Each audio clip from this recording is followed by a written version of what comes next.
The station was barely more than a forgotten slab of concrete pressed between rusted rails and a sky that never seemed to decide whether it wanted to forgive the land or abandon it entirely, and it was there, beneath a flickering sodium light that buzzed like an insect trapped in glass, that the cowboy first saw her, curled on a wooden bench with her coat pulled tight around her shoulders, dark hair spilling like ink across the slats, boots dusty, breath shallow, the kind of sleep that wasn't rest but surrender, and he might have walked past if not for the way the cold kept reaching. For her, as if it knew she didn't belong to anyone who would stop it. The wind threading through her clothes, lifting the corner of a woven scarf patterned with colors, older than the tracks beneath them, colors that spoke of rivers, and fire and loss and home. And the cowboy slowed without meaning to, hand still on the strap of his duffel, had shadowing eyes that had seen too many places where people were left behind. And he told himself it wasn't his business, that stations were full of stories you didn't touch, unless you wanted them to cling to you. But then she shifted, a quiet sound escaping her throat. Not fear exactly, more like memory stirring. And he saw the bruise on her wrist, half-hidden, yellowing at the edges, and the way her fingers were wrapped around a small leather pouch like it was the last thing tying her to the world. And something old and stubborn rose in his chest, something he'd inherited from a father who taught him that the road didn't absolve you from responsibility. It tested it, and he took a step closer, boots echoing too loud in the emptiness. And when she didn't wake, he crouched, careful, respectful, noticing the fine lines of exhaustion around her eyes, the strength still present in the set of her jaw. And for a moment, he wondered how many times she'd been looked at and not seen, how many offers she'd been given that came with conditions sharper than knives. And he straightened again, throat tight, telling himself he'd just make sure she was alive. That was all, but then her eyes opened, dark and sudden, reflecting the light like a blade catching flame. And she was awake and alert in an instant, body tensed to run or fight, hand moving instinctively toward the pouch. And he lifted his palms slowly, voice low, calm, shaped by long miles and careful choices, telling her he didn't mean harm, that the train was delayed, that the night was colder than it looked. And she studied him with a gaze that carried generations of watching, men who said one thing and meant another, her silence heavier than accusation, until she spoke, asking what he wanted. And the words were steady, but her voice carried the fatigue of someone who had been answering that question her whole life. And he hesitated, because the truth felt too large for the space between them. But it came out anyway, simple, unpolished, honest as the lines on his hands, that he saw her, sleeping alone, and didn't think anyone should face the night like that. That his place was a few hours west, nothing fancy, just warmth and coffee and a door that locked. And then, before he could overthink it,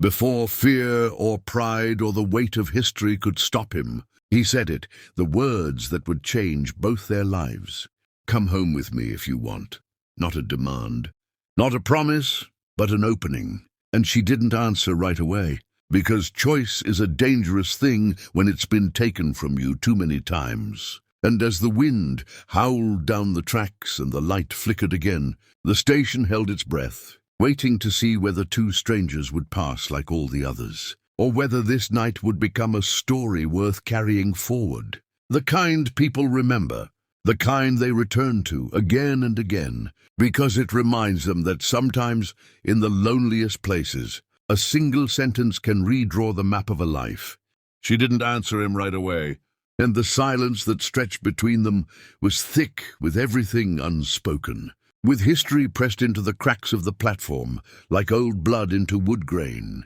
And the cowboy felt the familiar urge to fill it with words, explanations, reassurances. But he held himself still because he had learned the hard way that some silences were tests, and if you rushed them, you failed. So he waited while she sat up slowly, every movement deliberate, eyes never leaving his face, measuring not just his height and the weight of his coat, but the pauses between his breaths, the steadiness of his hands, The way he didn't look at her like she was a problem to solve or a prize to claim, and she swung her feet down onto the concrete, boots scuffing, the sound sharp in the cold air. And for a moment he thought she might stand and walk past him, vanish down the road the way people like her often did, leaving behind only questions and a bench that remembered the shape of her body. But instead she asked him where home was, and the word landed differently when she said it, like something heavy and fragile at the same time, and he told her the truth, that it was a small place near the edge of the plains, that the house had more space than he needed since his mother passed, that the horses didn't care who slept under the roof as long as they were fed on time, and she watched his mouth as he spoke, not because she trusted the words, but because she trusted patterns, and his didn't carry the usual hooks, and she asked what he wanted in return, and that question cut deeper than the cold, because it revealed how many times kindness had arrived in her life, wearing the mask of debt, and he swallowed, feeling the old ache in his chest, the one that came from knowing you could never fully undo what the world had already done to someone. And he told her nothing, that she didn't owe him a story or gratitude or obedience, that she could leave in the morning, or stay or never speak to him again if that's what she chose. And she laughed then, a short sound without humor, saying men always said that, and he nodded, because denial would have been a lie, and said maybe, but not all men stayed quiet when they meant it, and that seemed to give her pause, because she leaned back slightly, eyes narrowing not in suspicion now but in thought, and she told him her name, just her first name, offered like a stone dropped into water to see how far the ripples would go, and he repeated it carefully, making sure he said it right because names mattered, and she corrected him once gently, and something softened in her expression when he thanked her for that, and the station around them seemed to recede, the buzzing light, the distant howl of a train that wasn't theirs, all of it fading into the background as two lives brushed edges, and she asked him why he was really there, not the polite answer, the true one, and he told her about the road, about drifting after the ranch nearly went under, about losing the habit of staying in one place,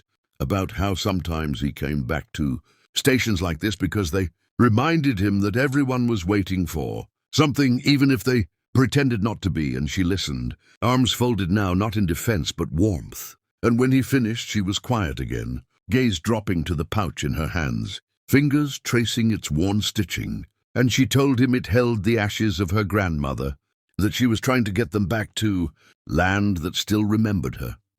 People's footsteps, and the cowboy felt his throat tighten because suddenly the offer he'd made felt too small and too large all at once. Too small to carry the weight of that journey, too large because it risked becoming a detour she didn't ask for. And he told her that if she chose to come, he'd make sure the road bent back toward where she needed to go, not away from it. And she looked up then, really looked at him,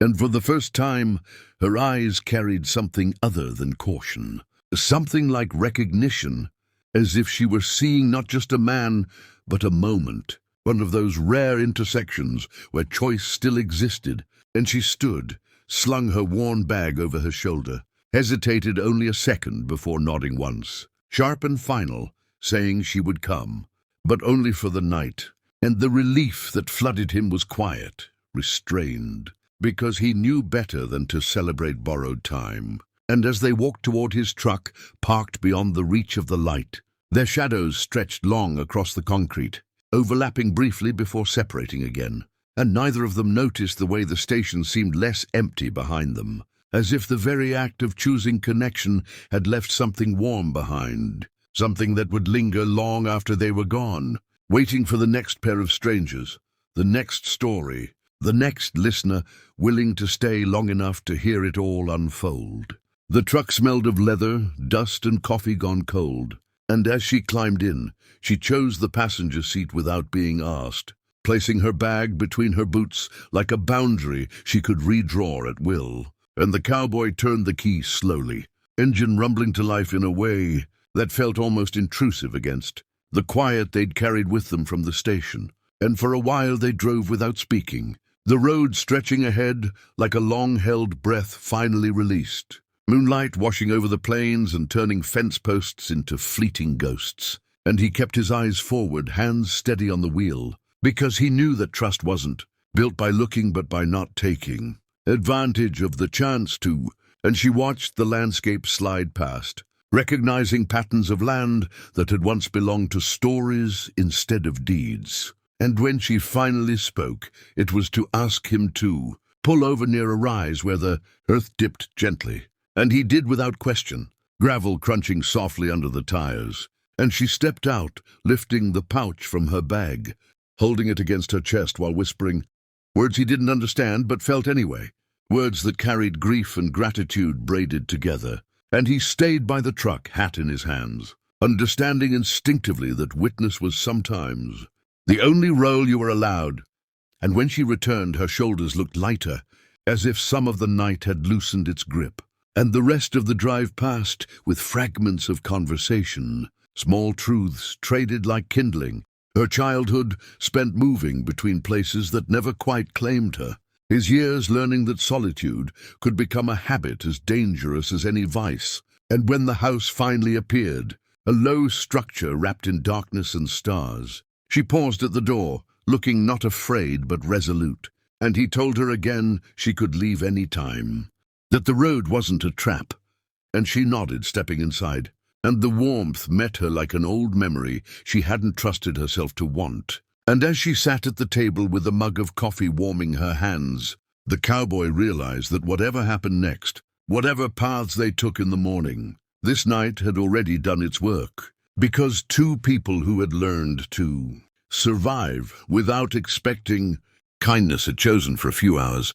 to believe in it anyway, and somewhere beyond the walls, beyond the plains and the tracks and the forgotten station, a story had been set in motion, one that didn't demand belief but invited it. The kind of story people return to, not because they're told to, but because something in it feels like home.